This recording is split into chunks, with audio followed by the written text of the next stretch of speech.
us at every single inflection point in our company and helped us stay true to what we ultimately still hope to accomplish over time, which is to build that future entertainment company. And so the question for you guys is, what are your core beliefs? And are they right? Because they can certainly steer you in the wrong direction if they're not. Now, that last core belief, the work is a product of the culture, is the third kind of key piece of learning. And it's not mine. I stole it from Dan Wyden, who is the principal of and founder of Wyden Kennedy, which is an advertising agency, the advertising agency that came up with Just Do It for Nike. And I think that originally he said it was actually Just Fucking Do It, was what they originally pitched, but turns out that doesn't work. So, at least on television. He came to Electronic Arts and he gave a presentation. He made this point very compellingly. He said, our work is a product of our culture. And that kind of stuck with me and really resonated with me. But kind of what can you do with that? Culture is this sort of fluffy thing that's hard to kind of quantify. And so I spent time, from originally hearing that, thinking about the things that sort of you can actually change or inflect to move a culture. The buttons you could press or the levers that you could pull that would deliver the type of culture that would in turn deliver the type of work that your customers would become delighted with. And I came to this conclusion over the course of the last few years. The first is tone. The tone that you set as a leader, as a CEO, as a founder, the vision that you project, the way in which you conduct yourself inside the business is an essential element of your culture. The team, at the end of the day, where, if everyone leaves the building, you don't have a company anymore. The people inside your organization define more than any other thing the culture that is there. And the last is the organization. It's how you organize your business, your processes, your operating structure, so that that team can execute that vision with as little friction as possible, with as much empowerment and energy as possible. And if you focus on tone and team and organization, you can start to manipulate and manage a culture that delivers superior work.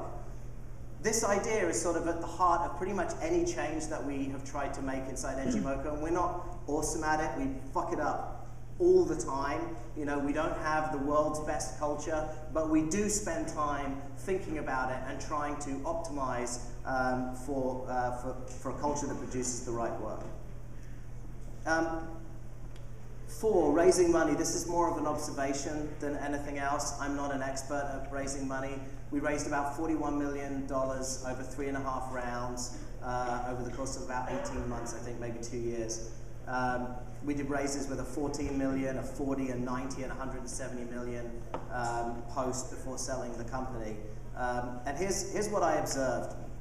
It's a stack of cash. That's what you get when you raise money. They bring that around in the truck. No, they don't. Wish they did. The most important thing in terms of raising money is your team, right? Is your team credible? Is it capable? And is it committed? When investors sit across the table with that group of people, do they give credible answers? Do they clearly have bandwidth and capability to expand, beyond that moment in the business's life?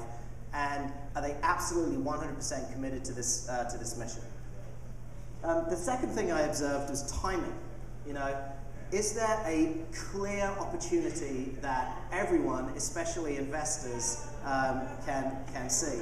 And does it feel like that opportunity is a rising tide? Will it raise all of the boats? Because if it does raise all the boats, and your crew is the best crew, you've got a better chance of raising money than your competitors. And the last is scale, right? Is there a big opportunity? is there an opportunity to build a multi-hundred million, multi-billion dollar company? Now, you can raise money in lots of other different ways, but one observation, or the observation that we had, was that time, team, timing, and scale were the determinant factors. And it was our job really to convince investors that we could build a company of consequence in a big space. And every time we were able to do that, we were able to raise money. The second point on raising money, and this is a luxury, is raise money when you can, not when you need it. It is really, really hard to raise money when you need it. We got close to it once, and all the other times we raised it when we didn't have to. And it radically changes the discussion, the negotiation, what you are or are not willing to do. You're not operating against pressure. Point 5, failure. With cash in hand, we certainly thought our mission was to always succeed.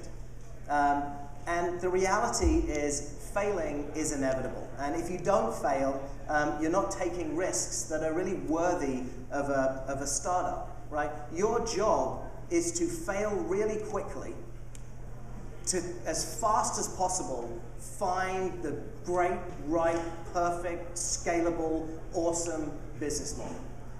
And if you fear failure, you won't take the risks to actually build something worthwhile. And the question you have to ask yourself is, how do you turn failure into a strategic asset? How can you make each failure a milestone on the path to success? So, our example was, ngmoco failed to build a company of consequence on the paid app store. Our going-in thesis on how we were going to make money was wrong. Now, we were fortunate enough to find it out pretty early in our life with a lot of knowledge about the market. And I remember when we came into that board meeting and Mike was in there, and Tim was a board member at that time, Bing was a board member at that time, and we invited Mike to every one of our board meetings, even though he wasn't a board member, because he just has this real folksy way of saying things that make you feel good. And he said, "Well, yeah, shucks. If you figured out that you can't build a company of consequence on the paid app store, well, that's a profound insight. That's a competitive advantage." We were like, "Thank you, Mike. We thought we were fucked." It's like, no, that's leadership right there. Whew. I'm glad I put money in you guys. Profound insight. Profound insight. That's a key term, because it is profound insights that you need to pivot around. So what's a pivot? It's basically, I got an insight, I need to fucking change the company, otherwise there's going to be big trouble. But pivots really are actually powerful concepts, and I know they sort of are tending to feel a little bit overused right now, to describe any change in the business. But I think pivots are really powerful because it really gives you an excuse to make today day one in your business. It gives you language and vocabulary to kind of reset. It forces you to reevaluate everything, to understand the vector you were on, where you were headed, and ultimately where where you would be going to. I think if you do it right, you should be willing to retain only institutional knowledge. You should be willing to throw away every piece of code, every business practice that doesn't work, to keep the people and to keep the ideas and the knowledge of those people. And it focuses all of your attention on now, on right now. As humans, we worry about the future, we obsess about kind of what's happened in the past, and we spend the least amount of energy in right now. And that's actually the only thing that you can affect. And so the very basic mechanics of a pivot force you to put all of your attention right now. So my top 3 tips for effecting a successful pivot are: 1, don't be a pussy! Commit. 2, burn your boats. Get rid of the old. Focus on the new. A pivot without a commitment is going to end up being a bifurcation or a dilution of your focus. And number 3 is figure out what success metrics are for what you want to become. Drive those measurements into the heart of your business. to become what you measure. Right? In time, you're going to affect every conversation inside your company as people reorientate themselves towards success. For us, it was about moving from downloads to DAUs, and it radically changed our business. Now, you've got to be careful, right? Because you could end up measuring the wrong things, and you could pivot in the wrong direction, and that would suck because your business would be over. Point 7. I think I'm out of time based on card man over here. I hope Mule doesn't, he's taking his mask off. So. Here's what I've observed that founders and CEOs actually, or founder CEOs actually controlled, or really what I actually controlled. What I controlled is a decision of what macro we were in. And you'll meet people as you go through sort of Silicon Valley trying to raise money, really smart teams that have unsuccessful companies, and really dumb people like me that have had more successful companies. And at the end of the day, the number one thing that sort of differentiates those two companies is one's in a really good macro and one's in a really shitty macro. So really understanding that macro and making sure the company you start is in the right macro is really important. The second thing is the culture. As a CEO, that's your most powerful tool to impact the work that you that you have. And then when things go wrong or go sideways, when and why you pivot. The moment that you pivot, do you have enough data to actually make a real meaningful change to your business, or are you doing it because you're panicking? When and why we pivoted was probably my biggest impact on the company as a CEO. And then lastly, who gets to come with us on the bus, right? So I've had the opportunity to speak with people who are trying to raise money right now, and they have a hard time raising money, and then someone offers them a term sheet, and they've been out there for so long, they just want the money. They just want to take the money. And that may or may not be a good thing. We were blessed with an incredible set of investors and advisors that gave us guidance and advice and money and support and all of the nurturing, nourishment that we needed to build a successful company. If we had had a different set of people, right?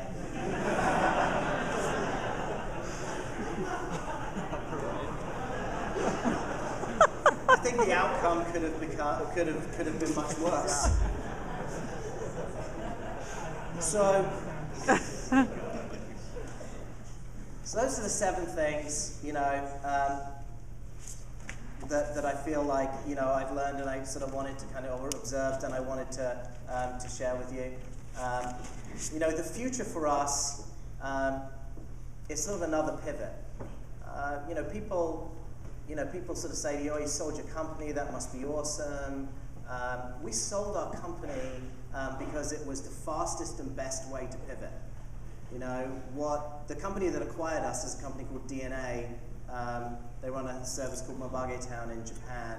They generate, trailing 12 months revenue is about $1.3 billion. They spin off about $500 million of cash annually. It's an incredible business. And what DNA have created in Japan is kind of a blueprint for that future entertainment company. It's rough and it's early, it's on feature phones. But if you believe in the macro in the way that we believe in the macro, you can look to what they've accomplished and you can see a path for an incredible future. And by combining ngmoco with DNA, it ultimately felt to me like the fastest and the best way for us to be able to, accomplish that founding vision of our company, to build that future entertainment company, that took those mobile and mobile operating systems to be the platforms for entertainment, and that the games that we put on them will be the future of entertainment. So that's it. We mean it. Time's up. That's what that says. So thank you very much.